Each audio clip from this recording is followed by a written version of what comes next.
Welcome to the Straight from the Source's Mouth podcast. Frank talk about sex and dating. Hello, everyone. Tamara here. Welcome to the show. Today's guest is Harmony, and we'll be talking about the book and way of life that is Queen's Code, as well as sterling men and women. If you like this episode, be sure to tell your friends about it and rate it as well. Thanks for joining me today, Harmony. Well, hey, how are you? It's been so good. It's so good to see you again. You just look smashing. You look beautiful. It's just such an honor to be here. Thank you. Well, thank you. Same to you. Yeah. All right. Well, I usually just jump right in. So why don't we get started with why this is resonates or why you like talking about this?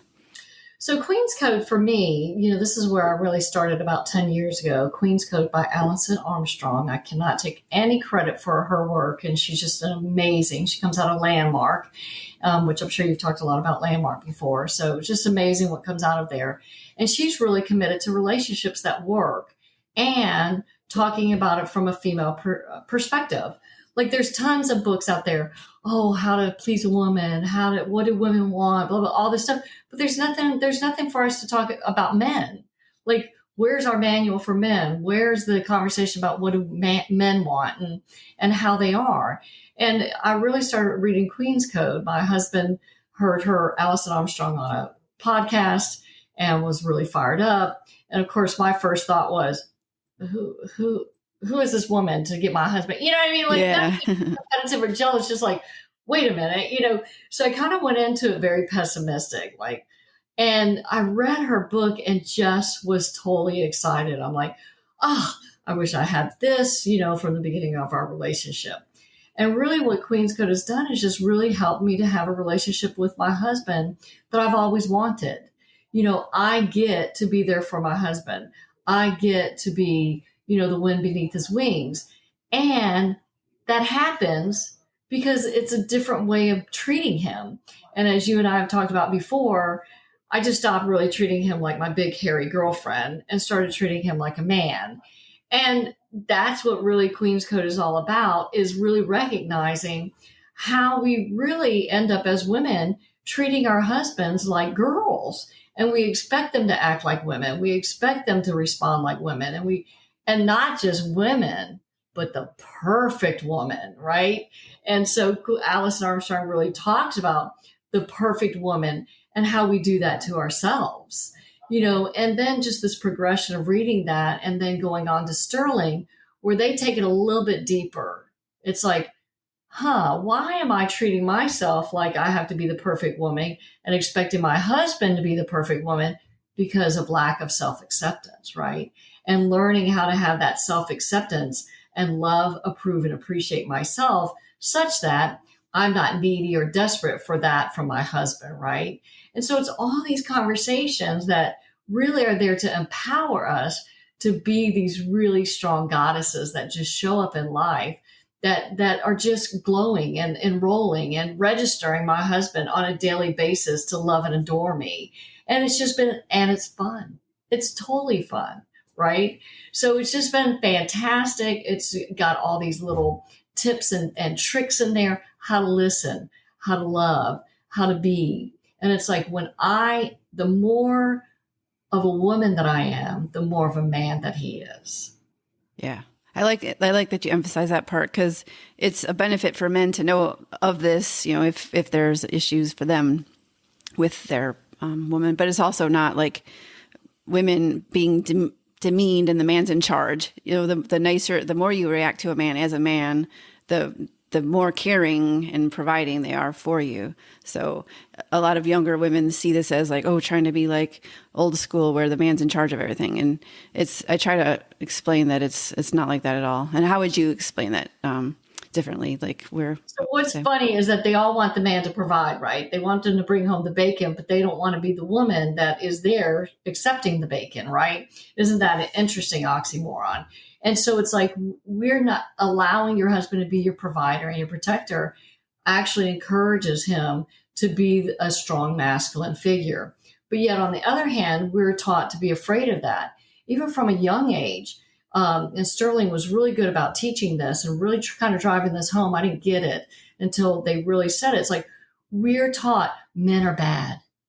Men are horrible. Men will hurt you. Men, all these negative things. And then, Oh, you're great. You're 18, 19, 20, 21. You don't have a man yet? What's wrong with you? Well, you just told me all my life that they were all, I'm terrified of them, right? I'm just terrified. And so really it goes back to this conversation, self-acceptance and learning how to communicate with men in such a way that works because they're not girlfriends. They're not women, and so when we do that, we learn how to vet, right? So how many times is it really the man's fault that we went into a relationship that probably wasn't good for us because we made all these excuses? We didn't accept them for their terms. We just said, oh, okay, well, that's cute, right? And it's like the things that we thought were cute or tolerable in 2, 3, 10 years, we are just disgusted and appalled by, right? We're just so upset. So men, if you look at that, how you meet them is how they're going to be probably in 10, 20 years. They're not going to change much. It's us that have the expectations of the change. It's us that change. It's us that do this. And we're supposed to, because we're 100% responsible for the relationship.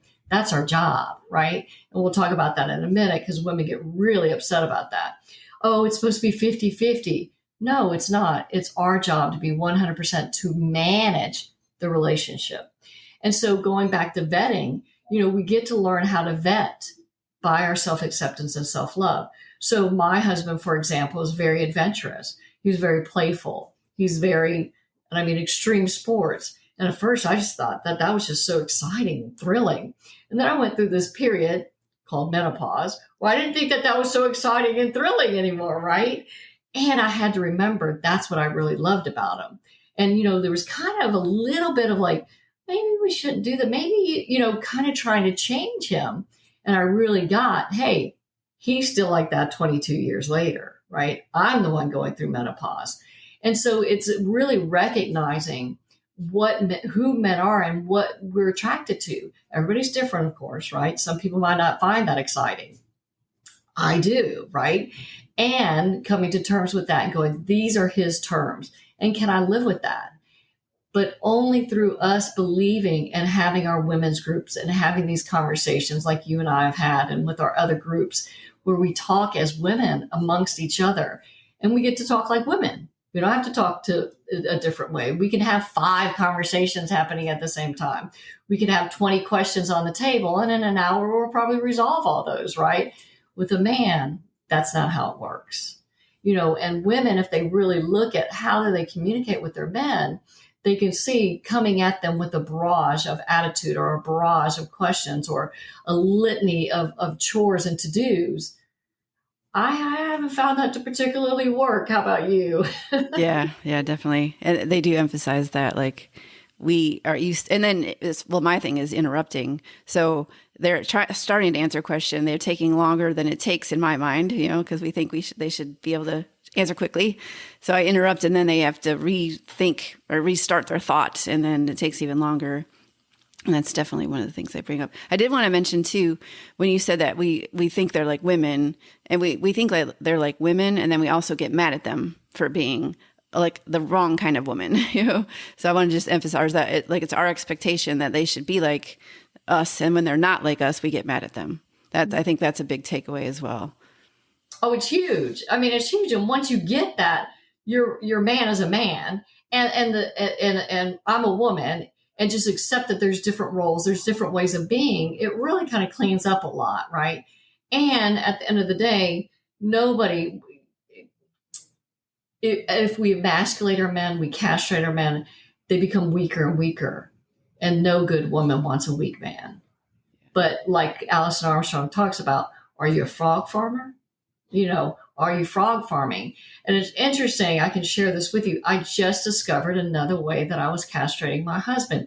Even 10 years after reading Queen's Code on a regular basis, I took the Sterling class.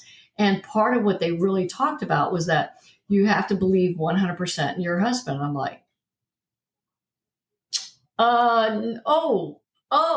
my, right? That was like, I'm like, how about 99%? How about like just a little bit of percentage off? Mm-hmm. No, 100%. And so I really took that on, like, okay, I'm going to do this. And what showed up was how I'm still trying to manage him. Like I'm still trying. and not manage the relationship. I'm trying to manage him. Oh, something comes up and I come in. Well, this is what you should do. Why aren't you doing it this way? Right? So what I'm doing is I'm treating him as a child, or I'm treating him less than, or I'm not treating him as the partner that he is, because I'm telling him what I'm talking down to him. Right. Yeah. And I'm like, really, I'm saying, why aren't you a dumbass? And why aren't you doing it my way, like a girl would or a woman would? You see how that keeps showing back up, right? Yeah. And it was really fascinating. And I actually had to go to him, and I said, or I didn't have to, I chose to go to him, and I said, I really apologize. I'm still castrating you. And I explained, I said, this shows, and particularly in business, we run the companies together, and it was like, I'm still doing that. And when I do that, would you please, just say, try not to get triggered. I appreciate that you do. But if you could just say, hey, would you mind rephrasing that? I'll remember that really wasn't the direct approach. And I can say something different, like, gosh, I was really thinking about that. And, I was curious, what do you think would be a good approach to that? I was really interested, here's this problem. What were you thinking? So now, instead of telling him what to do and treating him like a child, now I'm engaging in a conversation that is, we're on the same level playing ground, right? So I just really was just like so freed with that and so thrilled, because it's like, here's another level to go through in my relationship, to be the wind beneath his wings. He's always been the wind beneath my wings. So now I get to return that in such a fashion out of respect and dignity. Yeah. I was just going to add that was about respect. And that's one thing they can't stand, is to be disrespected. Men want to be respected. And yeah, and then when you mentioned the frog farming, do you think we should talk about, that's pretty early on in the book, about, a lot of people think you kiss a frog and turn them into princes, but she's saying the opposite, that a lot of women are turning perfectly good princes into frogs by the way they treat them and the way they speak to them and stuff like that. Absolutely. And so we have these fantasies in our head, these fairy tales, right? And that goes back to the vetting and the self-acceptance. It's all a circular conversation that's all connected. So I show up and I'm like, oh, here's this great guy and fantastic. And I'm just going to overlook this. I'm going to kind of overlook this. So then you get married, right? And we hear this all the time from men.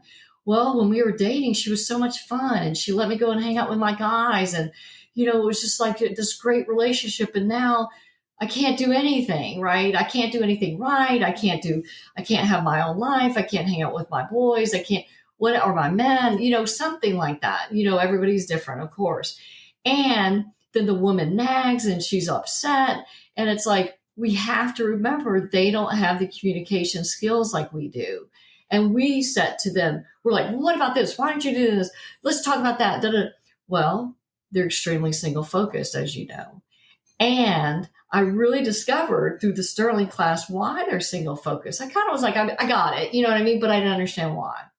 And if you think about men and the evolution of men, up until the 60s, they were constantly in war, constantly warring, constantly defending our rights, constantly fighting for property, constantly fighting for, just to live a lot of times. You go back all of history, and the woman basically stayed at home, took care of the home, took care of the children, did the education, etc., harvesting and all that stuff that's so super important. But we use communication, right? We had to learn how to have relationships with each other. We had to learn how to network. We had to learn how to negotiate. And we forget that, right? And then man comes home and he's like, oh, you want to talk? I just had to go and kill a whole bunch of people, or I just had to go and cut down tons of trees, or I just had to go and, deal with the mule that didn't want to plow the field. They didn't get an opportunity to evolve in their communication skill sets. So once I got that, I was like, oh, that makes sense. They're never going to catch up. Bless their hearts, right? They're just not going to catch up. And that's why we're 100% responsible for managing this relationship, right? And it's so super important. That's a great job. This is a huge responsibility. We have the third entity, the relationship. We have me, the woman. We have my husband, the man. And the third entity, That's what we're being responsible for. Not managing my husband, not telling him what to do or how to do it, but believing in him 100%. So going back to frog forming, if I'm constantly, oh, that's not good enough. Gosh, you can't even put the dishes in the dishwasher right. Oh my God, you're telling the same story again 100th time and it's changed again. What the, and it's all these castrations that we do instead of just listening. What are they trying to say when they change that story? What part are they actually being vulnerable for, and maybe sharing a part they never shared before because they feel comfortable and trusting? Or maybe, maybe they aren't good at stacking dishes in the dishwasher. Who cares? What's the big deal, right? Or I love the argument. You didn't pick up the socks. How can you just walk over the socks all the time? Because they're single focused, right? They've been doing a different job than we have. They're always looking out here. We're always looking here. That's why our job is so important. Yeah. And when you say 100%, we're 100% responsible, we're not saying we have to do all the housework and all this stuff. The more you care for a man the way he needs to be cared for, the more he will actually help out. So if you want to talk to that at all, or you can basically just say, yeah, you're right. No, absolutely. And it's like the more loving, what a man needs is love, approval, and appreciation, just like we do. And I have girls say all the time, well, he needs to do that first. Well, don't hold your breath. At the end of the day, they come from a different environment. Their evolution of themselves as a male species is different from us as a female species, right? We've had the time to nurture and develop and communicate and learn how to do these things. The men, like I said, they're trying to catch up. And so it's like, but the more loving I am, the more approving I am, the more appreciative. Thank you, baby. I just love that. That's just wonderful. Oh, thank you. In my cute little girl's voice. He's like, oh my God, let me do that again. Oh my God, let me do that again. And it's just amazing. And to be honest, I was just shocked at the simplicity of it. Just one day I accidentally slipped with my husband. I went, this really works. He's like, babe, I love it. Love it. Don't stop. Right. So instead of frog farming and castrating, just appreciating and loving everything that he does bring to the table. Yeah. And looking for the good helps too, I'm sure. Yeah. So do you want to talk more about Sterling, or just how it's related and or what you get out of the programs? Or so Sterling, so first of all, my personal opinion only, mine. I think that to step into Sterling is a very intense class. It's very shocking for women. You've got a lot of women, first of all, that go into that environment and they don't have girlfriends. They don't know how to have female friends. You and I do, we have a really good, strong female group. We have females in our life that are our mentors. A lot of women nowadays, they have all these guy friends, right? That they think don't want to have sex with them, which is just ludicrous, right? Of course. So, and they pretend, and really it's just this setup to protect themselves, right? And they're not acknowledging that. Oh, I'm safe because I've got this backstage people of men that I call my friends, right? Just in case something doesn't work out here, or I can go and complain or something like that. Whereas if you have really good girlfriends, really good women friends, they're going to hold you accountable to your commitment, to your family, to your partner, to yourself. And so that's a really big missing. And so I really recommend getting some really good girlfriends in your life, trying to find some Sterling women, find some Queen's Code women. There's lots of groups, there's Facebook pages, etc. Get the book Queen's Code, read it. I think that Queen's Code is more like the how-to manual. Sterling is the actual concepts, and they're big concepts. That's huge. I'm 100% responsible for managing the relationship. Woo! Who knew 22 years later, right? But I get it because of Queen's Code. And of course, Landmark. Landmark, it teaches us, empty and meaningless. And what am I going to fill that up with, right? I'm going to fill that up with love and appreciation for what he does do versus castrating what he doesn't, right? So it's those kind of foundations that I think are really important to make it you'll get the most bang for your buck, right? Sterling will absolutely help you to understand if you're dating. This was one of those things, you don't have really regrets, but it's like, that would have been super nice to have when I was young, right? And it's something more like, we're all going to have heartache. We're all going to, things just happen. But I don't have to have catastrophe, right, in my life. I don't have to have dramatic events in my life if I'm vetting properly, if I'm listening honestly to what his terms are and who he is, and not ignoring it and go, oh, well, and nobody really says in their head anymore, oh, when we get married, it'll change because we know better, but we still live it that way, right? We still show up that way.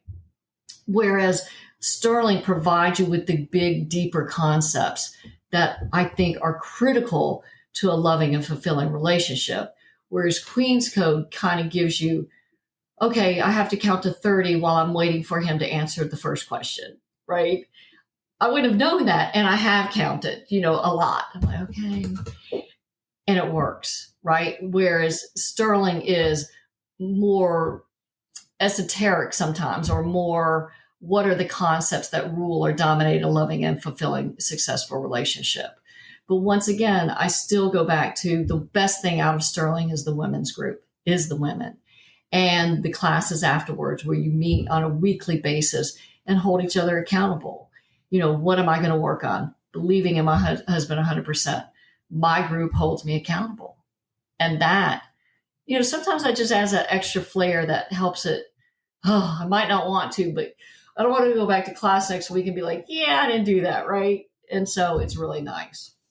Are there other examples where you've either from the book, like tips that might be helpful, or things that people have done that that like, oh, once they did that, they found this and had this big breakthrough? Anything you can think of like that? Or? Well, I just think that it's overall really the commitment. Like, I thought I was committed to our relationship, and I wasn't, because I wasn't studying how to be a good wife. I wasn't studying how to understand men. We work out at the gym. I work out at the gym. I'm a naturopathic doctor. I take super good care of myself. I take super good care of my husband. I do a lot of things right, but I wasn't making the relationship a number one priority. Remember the third entity. I can take care of him. I can take care of me, but that's not taking care of the relationship. And it's like, I think like what you said, is very important to recognize and acknowledge. This is not about being dominated, but it's not about being equal partners either, because he's different. I'm different. Men and women are different. So it's just going to show up differently, right? Trying to make it 50-50 doesn't work either, because we're too different, right? And so accepting our men and knowing that what I bring to the table, it almost becomes a competition. And women, we do this all the time. That was the other thing I saw with all these women in Sterling, or that were taking Sterling, not the Sterling women. They want to compete on a regular basis with their men. Stop. This is not a competition. So what if he cooks better or cleans better? Or so what if he can run faster? So what? Yay, that's my husband. Isn't he so awesome, right? What's so hard about that? Giving a compliment. That's the other thing that they talk about a lot, both Queen's Code and Sterling. Where are you dating? Where are you flirting? The one thing I have to say my husband just does a fantastic job of is, I'm still his girlfriend. 22 years later, I'm still being courted. I'm still being dated. And boy, that just brings a lot of fun to the table. And I think that, yes, that is a masculine role. The more flirty he is, the more I feel that I can be vulnerable, sexy, give of myself, etc. And that makes a big difference, right? Because he's getting what he needs and I'm getting what I need. So it's just so much chock full of great information. And it's not just information. Now I'm 100% committed to my relationship, because I am studying. I am talking about it. I am being a big sister to other women. I'm constantly in the conversation of, how can I be the best woman, wife possible for my husband? And the more I do that, it is so cool to see your husband blossom and grow, and just know that you're a part of that. It is the grandest feeling. It is is so fulfilling. It is just such a blessing. So those are the things that I would really emphasize of what you would get out of having those conversations and making your relationship your 100% priority. Yeah. The only thing I'd add to that is when you mentioned feeling sexy, it just reminded me of the pumpkin hours. Just like one thing where you kind of agree together or talk about like when you will or won't, when you're like certain hours where you're just too darn tired. So if he tries to have sex with you, you're going to say no. So you might as well just let him know, like between these hours, like you probably shouldn't bother because it's like, I'm just really need my sleep and I'm not like, whatever. That just reminded me of one like kind of tip, like an example of a tip in there.